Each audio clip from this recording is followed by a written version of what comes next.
avertissement aux professionnels de la critique d'autres religions.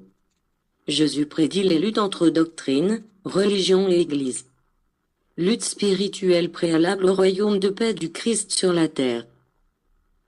Comme je vous annonçais ma venue, au cours du second temps, de même je vous annonce à présent la guerre de credo, d'idées et de religion, comme l'annonce précurseuse de l'établissement de mon royaume de spiritualité parmi les hommes.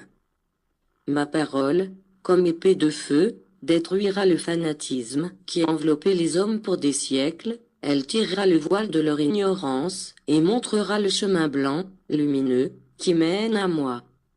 Je vous déclare que, pour que la paix de mon royaume s'établisse parmi les hommes, il faut encore venir à bout de la guerre de doctrine, de religion et d'idées, guerre en laquelle les uns opposeront mon nom et ma vérité aux fausses déités des autres, et où une doctrine surgira pour combattre l'autre. Celle-là sera la nouvelle lutte, la bataille spirituelle au cours de laquelle les faux dieux tomberont de leur piédestal et toute fausseté restera à découvert, celle que vous avez considérée comme la vérité. Vous verrez comment, d'entre ce chaos de confusion et de ténèbres, surgira la vérité resplendissante.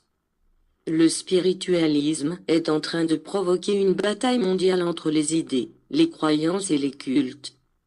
Mais après cette lutte, cette doctrine apportera, aux hommes, la paix bénie dont ils ont tant besoin et elle fera briller le soleil de ma divine justice au-dessus de tous les esprits.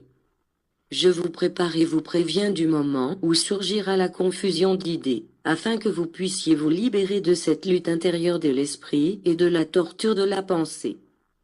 Parce que toutes les idées, les doctrines, les théologies, les philosophies et les croyances de l'humanité s'agiteront en provoquant une tempête, une véritable tempête de l'esprit, sur les eaux agitées de laquelle je souhaite que vous naviguiez, en demeurant à flot jusqu'à ce que passe la tourmente et les ténèbres.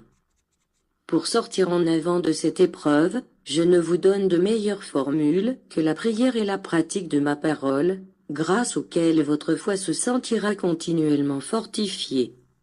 Cette lutte d'idées, cette rencontre entre credo et idéologie, cette bataille, sont indispensables pour qu'apparaissent, à la surface, tous les vices et les erreurs qui s'accumulent au fond de chaque culte et de chaque institution. Ce n'est qu'après cette tempête que pourra venir une épuration morale et spirituelle des hommes, parce qu'ils verront surgir la vérité, ils la connaîtront, ils la ressentiront en eux, et ne pourront plus s'alimenter d'apparences et de fiction.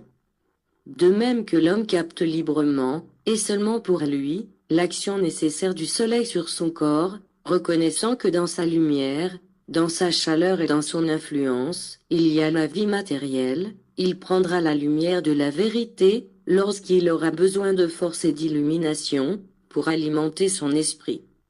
Alors viendra une force jamais ressentie par l'homme, parce que sa vie commencera à s'attacher aux vrais principes, aux normes établies par ma loi.